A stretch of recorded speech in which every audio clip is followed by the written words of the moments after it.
Om Swastiastu. Om Anubadrah Kertawo Yantu Wiswata. Semoga pikiran yang baik datang dari segala arah.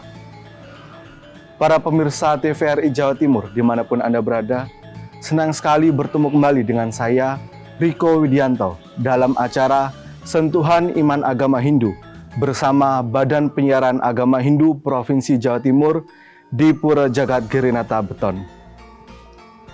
Di dalam agama Hindu, seringkali banyak sekali simbol-simbol yang ada, atau yang sering dikenal dengan niyasa. Akan tetapi di dalam kehidupan kita sehari-hari, sesungguhnya tidak terlepas dari yang namanya simbol-simbol itu tadi. Namun, masih banyak sekali masyarakat di luar sana yang belum memahami terkait dengan niyasa-niyasa atau simbol-simbol yang ada di dalam agama Hindu. Oleh karena itu, pada kesempatan kali ini marilah kita bersama-sama untuk membahas secara tuntas tentang makna atau simbol-simbol yang ada di dalam agama Hindu.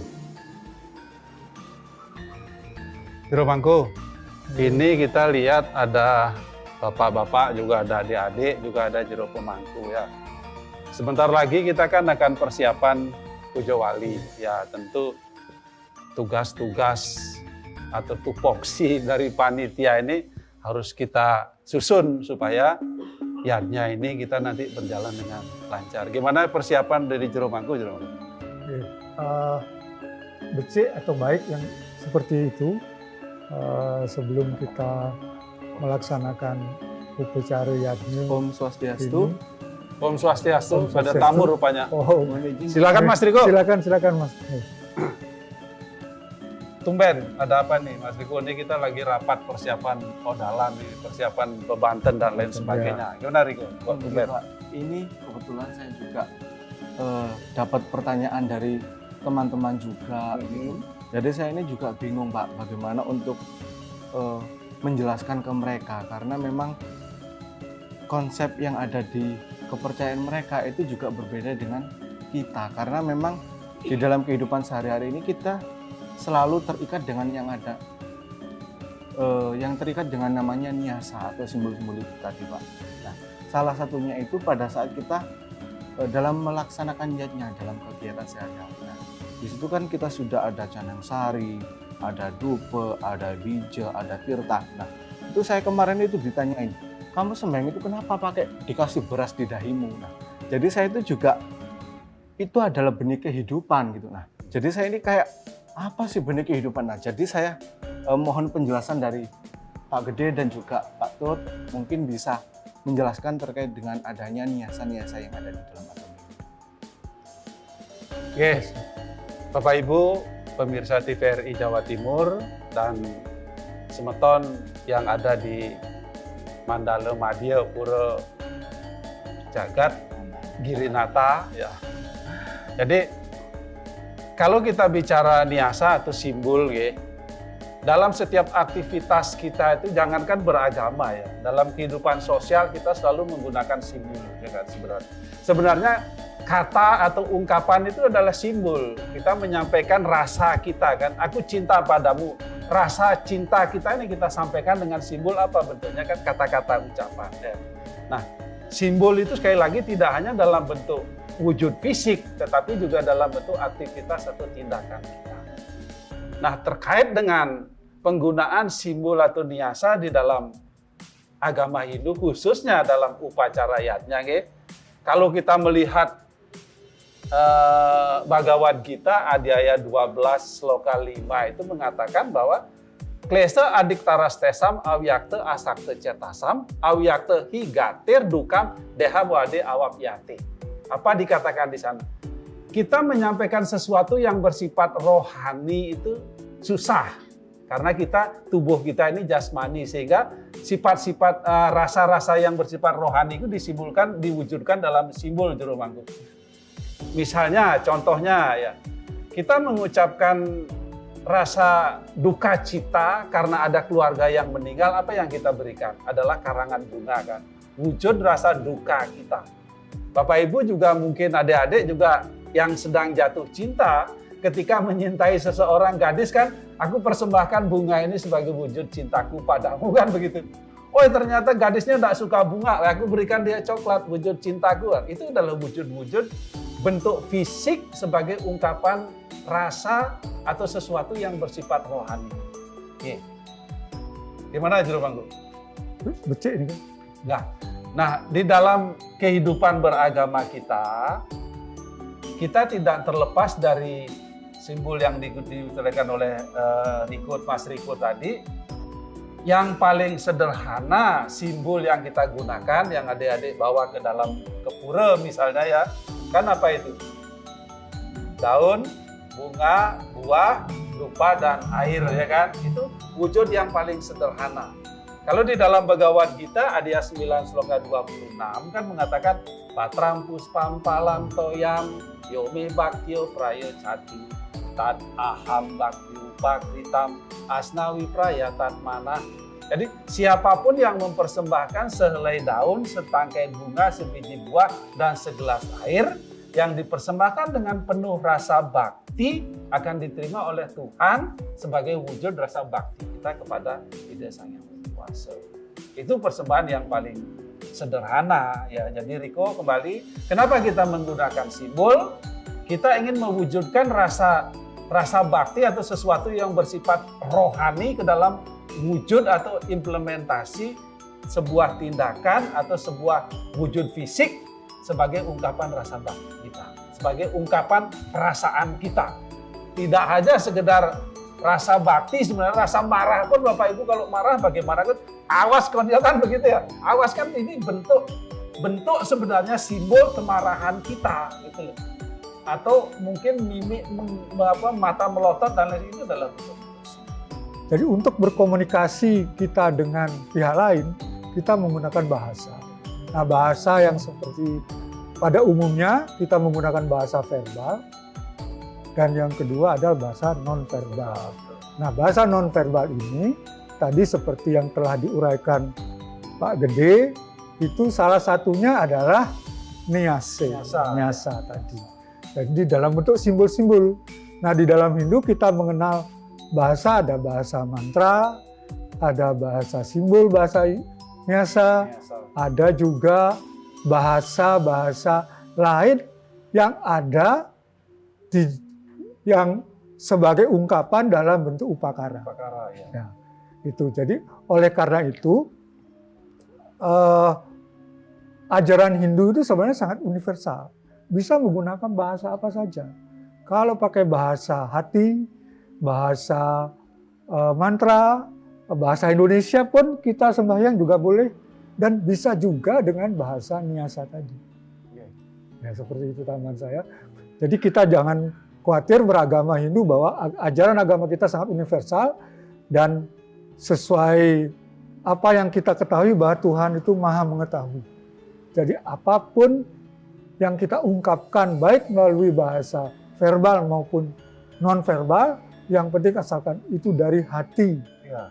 Dari nawa itu yang baik dan tulus, ungkapan bahasa itu diterima oleh Tuhan, Ide Sang Yang Widi Wasa. Mungkin itu ya yang tambah. Ya, itu Riko ya. Jadi kita menggunakan simbol karena apa? Keterbatasan kita, kleso adik taras tesam tadi, awyakte aksakte cetasam. Jadi cite itu mewujudkan ungkapan pikiran, itu kita menggunakan simbol-simbol itu ya. Sama dengan ketika anak-anak kecil kita masih SD, dikatakan mereka mengenal angka 1 itu kan bersifat abstrak ya. Kadang gurunya menggambar di papan itu bola cuma 1, atau dia menggambar mangga 1. Ini satu wujud, ini satu sebenarnya dibentuklah dalam wujud-wujud itu, sehingga untuk memudahkan pemahaman-pemahaman kita terhadap sesuatu yang bersifat rohani atau bersifat abstrak. Itu ya Riko. Ya. Kemudian kita juga melihat simbol-simbul dari Tuhan yang diwujudkan ke dalam bentuk bebanten ya Juru Bangku ya. Ada juga bebantenan. Itu juga wujud-wujud dari upakara ya. Kalau di dalam lontar Yadnya Prakerti saya mencoba mengupas bahwa bebanten atau sarana upacara itu memiliki tiga makna atau 3 simbol. Yang pertama, sehananing bebanten pinake ragan tetui. Jadi wujud bebantenan atau sarana upacara pinaka adalah wujud diri kita. Pinaka ragan tetui. Sehingga apa? Bebanten itu kita buat apa? Seindah mungkin, sebagus mungkin, dengan hati yang tulus ikhlas. Sama seperti ketika kita bertemu dengan pacar atau kekasih kita kan begitu. Kita enggak mungkin dong belum mandi atau masih belepotan ketemu dia kan enggak. Kita mandi, kita maca, kita berpakaian bagus kan supaya apa? Menarik. Jadi bukan untuk menjual diri, bukan menarik. Itu membuat orang lain senang, membuat persembahan ini memberikan satu sukacita pada orang lain. Nah, saning bebanten pinangke ragan tetui juga bermakna bahwa ketika kita bersembahyang, Bapak Ibu atau adik-adik semua jero bangku, enggak boleh diwakilkan. Gitu loh. Aku nggak sembahyang, aku nitip ya sembahyang. Nggak bisa. Kita harus hadir sendiri bersembahyang. Melakukan atau memberikan apa yang kita miliki. Kemudian yang kedua, sahananing bebanten pinangke ande buana. Jadi bebanten itu adalah wujud dari alam semesta. Kan begitu isinya apa kan? Ada janur, ada daun di sana, janur dan lain sebagainya. Ada buah-buahan di sana dan lain sebagainya. Kemudian ada juga sarana-sarana dari binatang, daging, dan lain sebagainya. Itu dari wujud alam semesta. Tapi itu mengajarkan kepada kita apa? Supaya kita merawat alam ini, menjaga alam ini gitu loh. Sebagai bentuk persembahan kita kepada ide Sang Hyang Widi Wasa, wujud alam ini. Bagaimana kita akan mendapatkan sehelai daun, setangkai bunga kalau kita tidak mau merawat bunga, kita tidak mau menanam bunga. Oh Pak De, aku beli, boleh lah. Dia boleh, dia orang jual kan dia harus menanam juga. Artinya kita semua diajarkan untuk menjaga alam semesta ini kan. Kemudian yang ketiga, sananing bebanten pinangke rupaning warnan ide betare. Jadi Banten itu adalah wujud dari Sang Hyang Widi, wujud dari Tuhan Yang Maha Esa. Kalau kita melihat dari warna Bapak Ibu, itu kan kita ada menggunakan warna putih, warna merah, warna kuning, warna biru, dan lain sebagainya, berwarna dan sebagainya. Itu wujud dari Sang Hyang Widi. Warna putih melambangkan siapa? Iswara kan di timur. Kemudian warna merah melambangkan Brahma kan, Brahma di selatan. Kemudian kuning melambangkan Mahadewa, dia ada di barat. Kemudian biru atau hitam melambangkan Wisnu ada di utara. Kemudian di tengah adalah Siwa, keberagaman itu. Jadi itu dari segi warna, belum lagi dari bentuk bebantenan itu jero bangku ya. Misalnya Daksina, misalnya Canang Sari, misalnya apalagi yang dibuat dari daun kelapa diiris dikasih kapur, korosan. Korosan itu adalah lambang Sang Hyang Widi juga, lambang dari Trimurti di sana. Jadi begitu. Jadi sekali lagi, bebantenan ini jangan lupa secara umum mengatakan seperti itu, bahwa itu adalah wujud diri kita sendiri. Ayo kita persembahkan itu dengan rasa bakti, ayo kita sampaikan rasa bakti kita sendiri. Kemudian wujud dari alam semesta, ayo kita menjaga alam semesta ini supaya apa? Ketika kita bersembahyang, kita mendapatkan sarana-sarana itu. Kemudian yang ketiga, memahami Tuhan dalam bentuk-bentuk sarana upacara itu. Dari segi warna tadi sudah saya jelaskan. Mungkin Jermanku bisa nambahin lagi? Jangan tambahkan contohnya saja. Ya, contoh ya supaya lebih mudah dipahami. Salah satu contohnya adalah Daksina. Kita hampir setiap persembahyangan, setiap upacara piodalan seperti karya yang akan berlangsung ini kan pasti menggunakan Daksina.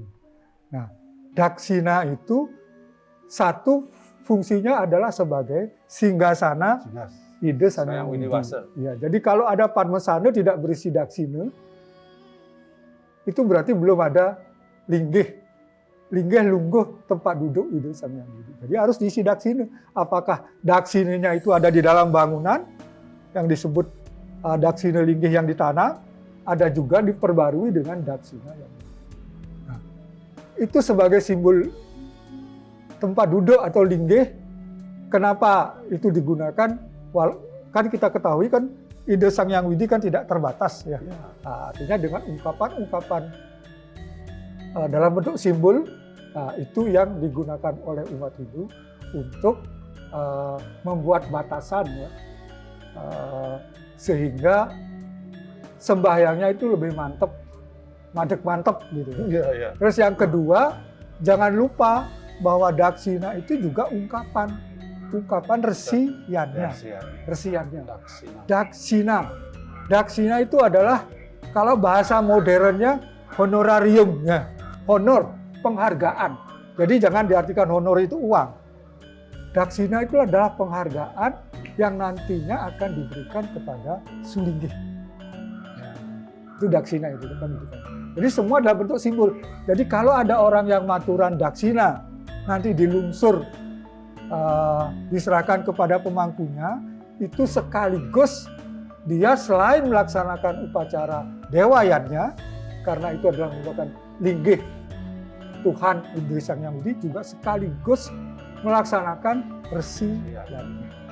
Satu lagi, tadi yang belum terjawab itu mengenai bija, Pak. Mungkin Pak Gede bisa menambahkan, sesungguhnya bija itu kenapa sih harus kita tempelkan di dahi kita, Pak? Oke. Ini pertanyaan mendasar ya, banyak juga Bapak menjawab pertanyaan yang sama. Ya karena kadang-kadang kita melihat teman-teman kita pakai bijono di dana sak geplok. Ibu, sak geplok di sini juga, malah kadang di belakang telinga atau di mana gitu di tubuhnya. Kalau di dalam sastra sebenarnya bije itu apa sih? Bije adalah biji atau benih. Benih apa itu? Adalah benih sifat kedewatan. Sifat-sifat dari Tuhan itu yang kita tanam di dalam tubuh kita, di dalam jiwa dan raga kita. Agar kita memiliki sifat-sifat ketuhanan, bukan menjadi Tuhan loh ya. Jadi sifat-sifat ketuhanan salah satunya adalah Maha Pengasih, Maha Penyayang, Maha Pemaaf dan lain sebagainya yang bersifat-sifat dharma atau kebenaran. Nah, di mana sih sebenarnya bija itu ditaruh? Jadi di mana titik-titik peka di dalam tubuh manusia itu 7 cakra ya. Cuman kita kan kesulitan menempatkan di cakra ulu hati, kemudian di cakra manipura, sahasra dan muladhara itu kan sulit. Sehingga dipilihlah 3 cakra yang paling utama. Yaitu di ajna cakra ini, kemudian ini wisuda cakra, kemudian ditelan 1. Jadi itu adalah sebenarnya lambang dari apa? Lambang dari di ajna cakra ini adalah lambang dari tumbuh kembangnya pikiran. Jadi supaya sifat kedewatan itu tumbuh di dalam pikiran kita. Kalau kita menghubungkan dalam Trikaya Parisuddha kan kita diharap berpikir yang baik. Karena apa? Berpikir yang baik, segala aktivitas kita mau berbuat buruk, mau berbuat baik itu berasal dari pikiran. Kalau di dalam Saras Camu saya sloka 80 saya coba mengutip, ikang manah ngarania ya iku witning indriya ma prawerti teyering subo asubo karma kunang ikang manah prihen kahre tania sakara. Oleh karena itu kendalikanlah pikiranmu yang utama. Karena pikiranlah yang menjadi sebab kita akan berbuat baik ataupun berbuat buruk. Oleh karena itu yang pertama kita taruh di ajna cakra ini. Jadi di dahi ini kita menanam sifat kedewatan dalam pikiran kita supaya kita berpikir baik. Kemudian kita di tenggorokan kita menanam sifat kedewatan kita di dalam ucapan kita. Kemudian kita telan masuk ke dalam tubuh berarti menanam sifat kedewatan dalam tingkah laku dan perilaku kita. Nah, kemudian ada juga yang kadang-kadang saya tidak mengatakan salah tapi keliru. Kita menaruh dupa bijanya itu banyak. Tapi apakah itu salah? Tidak. Tapi di dalam tatwa cukup 3 sebenarnya karena lambang dari Brahma, Wisnu, dan Siwa. Tapi kita pilih biji atau biji beras yang masih utuh ya. Jadi kita pilihin yang utuh baru kita tanam, kemudian kita taruh di tenggorokan, kemudian kita makan. Nah ada sisa biji, biasanya kan kita buang. Jangan lupa, sebenarnya itu adalah untuk saudara kita. Kita punya 4 saudara yang merawat kita mulai dari dalam kandungan sampai kita akan meninggal nanti. Sang Hyang Catursana, sehingga sisa biji itu kita dibuang di depan kita, di kiri, di kanan kita, di belakang kita, di sebelah kiri kita. Anggapati, Prajapati, Panas-Pati Raja, Sang Hyang Catursana. Jadi demikian, Riko sedikit tentang bija. Mungkin Dirmangku ada tambahan? Saya nambahkan sedikit mungkin tentang bija yang ditelan itu harus ditelan ya, jangan dikunyah.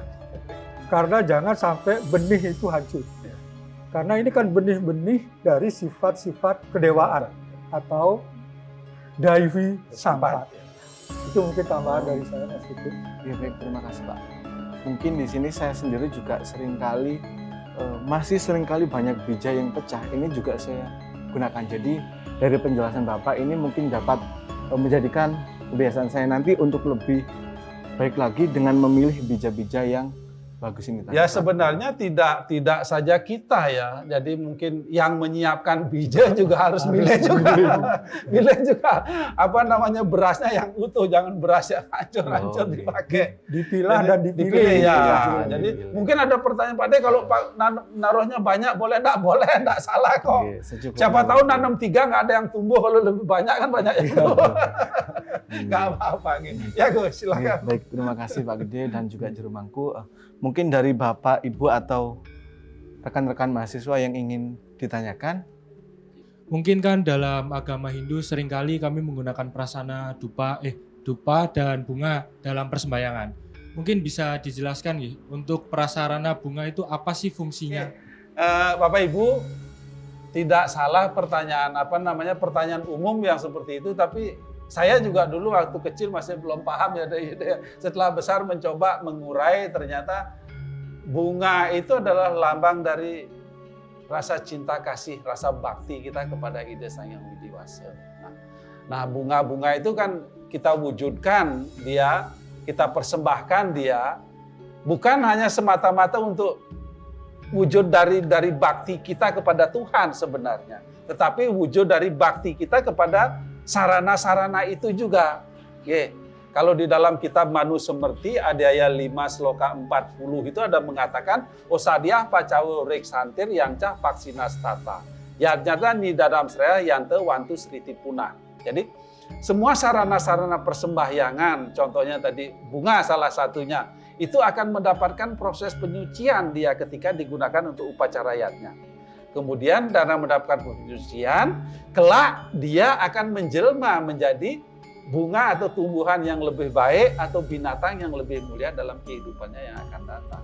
Jadi sekali lagi, di samping sebagai simbol rasa bakti kita juga adalah simbol atau rasa hormat kita kepada alam semesta. Itu kira-kira Dek, ya cukup ya. Mungkin dari Juru Mangku bisa menambahkan. Saya ada melengkapi tadi apa yang sudah bagus diuraikan oleh Pak Gede. Memakai bunga pun kita tidak boleh sembarangan pada umat. Satu, bunga itu harus segar. Bunga itu tidak boleh yang sudah layu, yang sudah dimakan ulat, kan begitu. Tidak boleh yang sudah jatuh dari pohonnya.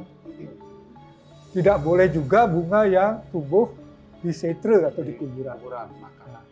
Jadi bunga itu diharapkan bunga yang segar, benar-benar menjadi ungkapan hati yang tulus dan suci. Itu mungkin saya tambahkan sedikit. Ya. Baik, terima kasih Juru Mangku dan Pak Gede. Mungkin dari ibu-ibu ada yang perlu ditanyakan? Baik Pak, saya izin bertanya. Mungkin ada momen di mana saya ingin sekali datang ke pura, tapi karena keterbatasan sarana, saya tidak dapat membawa apa-apa yang Bapak sebutkan tadi. Apakah saat itu saya masih bisa boleh bersembahyang? Gimana Juru Mangku? Durus? Sembahyang itu boleh dengan sarana, boleh dengan Tanpa sarana. Dan seperti kita lakukan setiap hari, contoh saja yang real kita lakukan tiap pagi, siang maupun sore, kita melaksanakan puja Trisandi itu kan tanpa sarana. Ya. Tapi kalau melakukan keramaning sembah, ya sebaiknya dengan kalau tidak ada bunga juga, menurut saya juga tidak apa. Ya. Tetapi yang jelas, jangan sampai karena terbatasnya sarana, kita tidak melakukan sembahyang. Dan jangan juga menggunakan kesempatan, ya, artinya mengakali gitu. Wes aku enggak, saya jadi kesempatan ada tapi tidak berusaha. Tapi yang paling penting mengingatkan, jadi sembahyang itu boleh dengan sarana maupun tanpa sarana. Ya, jadi Bapak tekankan sedikit seperti Juru Mangku katakan, jangan sampai tidak ada sarana terus nggak jadi sembahyang, ya diizinkan. Karena seperti saya katakan, penjelaskan tadi di awal, itu hanya simbol. Kalau kita melihat Bhagavad Gita Adaya 9 Sloka 22 itu kan mengatakan Ananias cinta yantumam ye janah pariupasate tesam nitya yoga ksema wahami aham. Siapapun yang memusatkan pikiran tanpa memikirkan yang lain, akan aku berikan apa yang tidak ia miliki dan akan aku lindungi segala miliknya. Kan begitu, artinya Tuhan tidak mengatakan siapa yang membawa bunga 1 truk atau buah 1 kilo kan begitu akan aku berikan. Enggak. Musarkan pikiran, artinya ketika bersembahyang, ayo kita sungguh-sungguh bersembahyang. Satu catatan mungkin ketika sudah masuk Mandala Utama, sahabat setianya itu apa? HP-nya dimatikan, HP-nya di silent, masih di Mandala Utama asik main HP. Itu salah satu bahwa kita tidak memusatkan pikiran. Dalam Bhagavad Gita 9 Sloka 34 juga sama. Man mano bawo mat bakto madyaji mam namas guru mam ewasyasi juga atmana mat parayana. Man mano bawo mat bakto, memusatkan pikiran dengan penuh rasa bakti. Nah, bakti intinya. Jadi sarana-sarana itu hanya simbol luar. Tapi bagaimana pikiran kita, bagaimana kita mengendalikan India-India kita. Itu ya Mas Riko ya. Gitu ya Pak ya. Bakat ya. Mungkin ada tambahan lagi dari Ibu-ibu. Apa sih sebetulnya arti dari prasadam dan siapa yang boleh atau berhak untuk menikmati prasadam itu? Apakah yang hanya bersembahyang atau yang boleh yang tidak sembahyang juga bisa menikmati? Matur suksma. Oke, suksumo Ibu. Jadi prasadam ini sebenarnya yang selalu ditunggu-tunggu oleh umat ya. Kenapa juga, makanya kenapa juga ketika kita ke pura itu kita disuruh membawa buah kan dan lain sebagainya, makanan. Karena kalau melihat arti dari prasadam itu adalah arti dari sisa dari sebuah persembahan yang sudah diaturkan kepada ide sang dewasa. Kalau di dalam Bhagavad Gita ada ayat 3 Sloka 13 itu mengatakan yadnya sista sina santo muciante sarwa kilbisae bujante tua gam papaye pacanti atma karana. Yadnya sisa persembahan dari yadnya, siapapun yang menikmati sisa persembahan dari yadnya akan dihapuskan segala dosa-dosanya. Ia yang memakan hanya untuk dirinya sendiri tanpa beriatnya, sesungguhnya ia adalah makan dosanya sendiri. Itu kalau dalam konteks kita upacara, yadnya ini kan dalam arti pemberian juga. Jadi apa yang kita miliki, bu pengetahuan, harta, dan lain sebagainya, ayo kita persembahkan, ayo kita bagi kepada yang lain, berbagi, kan begitu. Nah, termasuk makanan. Nah, siapa saja yang bisa menikmati hasil prasadam ini, siapapun bisa, Bu. Siapapun bisa. Walaupun dalam tanda petik, ada sebagian dari umat kita mengatakan, oh itu lungsuran sudra, kita merasa lain, ya sudahlah, itu dalam tanda petik ya. Tapi yang jelas, siapapun yang menikmati persembahan dari yadnya akan dihapuskan segala kesalahan dan dosa-dosanya. Demikian, Ibu. Riko, silakan. Terima kasih atas semua penjelasan dari Pak Gede dan juga Juru Mangku. Mungkin dari penjelasan makna simbol-simbol ini tadi nanti kedepannya dapat kita implementasikan dalam kehidupan sehari-hari serta dapat kita tebarkan ilmu-ilmu yang telah kita dapatkan pada hari ini. Demikian acara Sentuhan Iman Agama Hindu. Semoga apa yang telah kita bahas tadi dapat meningkatkan serada kita dalam kehidupan beragama. Marilah kita bersama-sama tutup dengan Puja Paramasanti. Om Santi, Santi, Santi. Om.